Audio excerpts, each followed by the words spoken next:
अंकुर की शादी के बाद कौन सा कमरा उन्हें दिया जाए। सभी कमरे मेहमानों से भरे हैं, बस एक कमरा ऊपर वाला खाली है। अपने बड़े बेटे अरुण से चाय पीते हुए सविता बोली, अरे माँ, इसमें इतना क्या सोचना, हमारा वाला कमरा न्यूजीलैंड के लिए अच्छा रहेगा, हम ऊपर वाले कमरे में शिफ्ट हो जाएंगे। अरुण तुरंत बोला। यह सुनकर पास बैठी माला मन ही मन बुदबुदा उठी कि आज तक जो कमरा हमारा था वह अब श्वेता और अंकुर का हो जाएगा। हद हो गई। अरुण ने मेरी इच्छा जानने की भी जरूरत नहीं समझी और कह दिया कि न्यूजीलैंड के लिए यह अच्छा रहेगा। तो क्या 15 दिन पूर्व की हमारी शादी अब पुरानी हो गई।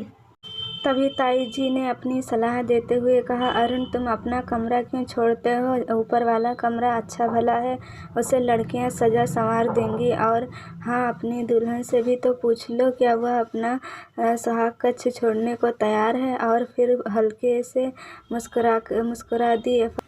पर अरुण ने तो त्याग की मूर्ति बना झट से कह डाला, अरे इसमें पूछने वाली क्या बात है, ये नए दूल्हा दुल्हन होंगे और हम 15 दिन पुराने हो गए हैं। ये शब्द माला को उदास कर गए, पर गहमा-गहमी में किसी का उसकी ओर ध्यान न गया। ससुराल की रीति अनुसार घर की बड़ी महिलाएं और नई बहू माला बारात में नहीं गए थे। अंत बारात की वापसी पर दुल्हन को देखने की बेसब्री हो रही थी। गहनों से लदी छमछम करती श्वेता ने अंकुर के संग जैसे ही घर में प्रवेश किया वैसे ही कई स्वर उभर उठे। वाह, कितनी सुंदर जोड़ी है, कैसी दूध सी उजली बहू है। अंकुर की यही तो इच्छा थी कि लड़की चांद सी उजली हो। बुआ साथ दूल्हा दुल्हन पर रुपए वारते हुए बोली। माला चुपचाप एक तरफ खड़ी देख सुन रही थी। तभी सविता जी ने माला को नेग वाली थाली लाने को कहा और इसी बीच कंगन खुलाई की रस्म की तैयारी होने लगी। महिलाओं की हंसी ठिठोलियां और ठहाके गूंज रहे थे, पर माला अपनी कंगन खुलाई की यादों में खो गई। फूल और पानी भरी परात से जब माला ने 3 बार अंगूठी ढूंढ निकाली तब सभी ने ऐलान कर डाला, भाई अब तो माला ही राज करेगी और अरुण इसका दीवाना बना घूमेगा। पर माला तो अरुण का चेहरा देखने को भी तरसती रही। भाई की शादी की व्यस्तता व मेहमानों दोस्तों की गहमा-गहमी में माला का ध्यान ही नहीं आया। माला के कुंवारे सपने साकार होने के तड़पते और मन में उदासी भर देते। फिर भी माला सबके सामने मुस्कुराती बैठी रहती। शाम 4 बजे रीता ने आवाज़ लगाई, जिसे भी चाय पीना हो वह जल्दी से यहाँ आ जाए, मैं दोबारा चाय नहीं बनाऊंगी। ला, मुझे 1 कप चाय पकड़ा दे, फिर बाहर काम से जाना है। अरुण ने भीतर आते हुए कहा। ठहरो भाई, पहले एक बात बताओ, वह आपके हस्तविज्ञान व दावे का क्या रहा जब आपने कहा था कि मेरी दुल्हन एकदम गोरी चिट्टी होगी। यह बात तो अंकुर भाई पर फिट हो गई, कह रीता जोर जोर से हंसने लगी। अच्छा एक बात बता, मन का लड्डू खाने में कोई बंदिश है क्या, अरुण ने हंसते हुए कहा। तभी ताई सास ने अपनी बेटी रीता को डांट दिया, यह क्या बेहूदगी है, नई नवेली बहुएं हैं, सोच समझ कर बोलना चाहिए। और अरुण, तेरी भी मति मारी गई है क्या, जो बेकार की बातों में समय बर्बाद कर रहा है। शादी के बाद अंकुर और श्वेता हनीमून पर ऊटी चले गए ताकि अधिकतम समय एक दूसरे के साथ व्यतीत कर सकें, क्योंकि 20 दिनों के बाद ही अंकुर को लंदन लौटना था। श्वेता तो पासपोर्ट और वीज़ा लगने के बाद ही जा पाएगी।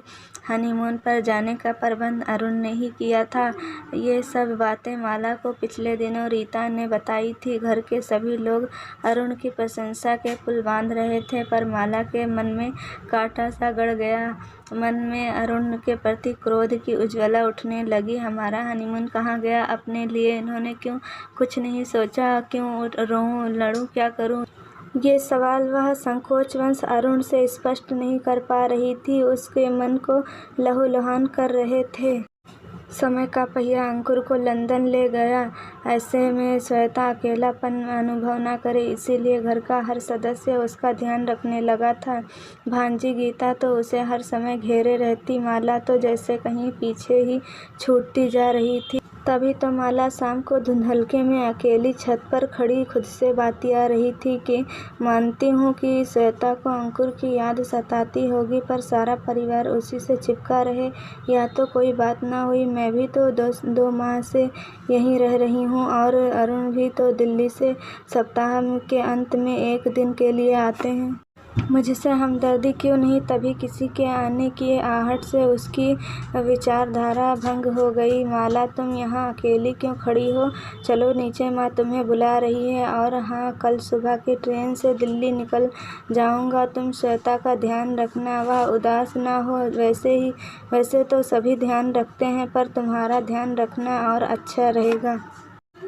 अरुण आगे कुछ और कहता, उससे पहले ही माला गुस्से से चिल्ला पड़ी, उफ, सब के लिए आपके मन में कोमल भावनाएं हैं, पर मेरे लिए नहीं। क्या मैं इतनी बड़ी हो गई हूँ कि मैं सब का ध्यान रखूँ और खुद को भूल जाऊँ? मेरी इच्छाएं, मेरी कल्पनाएं, मेरा हनीमून, उसका क्या?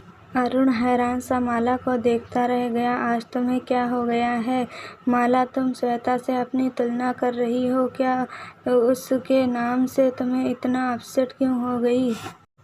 नहीं, मैं किसी से तुलना क्यों करूँगी? मुझे अपना स्थान चाहिए आपके दिल में। परसों कौशल्या बाई बता रही थी कि अरुण भैया तो ब्याह के लिए तैयार ही नहीं थे। वह तो माजी 3 सालों से पीछे लगी थी, तब उन्होंने हामी भरी थी। तो क्या आपके साथ शादी की ज़बरदस्ती हुई है? और उस दिन रीता ने जो हस्त विज्ञान वाली बात कही थी, उससे लगता है कि आपकी चाहत शायद कोई और थी। पर माला ने बात अधूरी छोड़ दी। उफ, तुम औरतों का दिमाग घोड़ा बिना लगाम के दौड़ता है।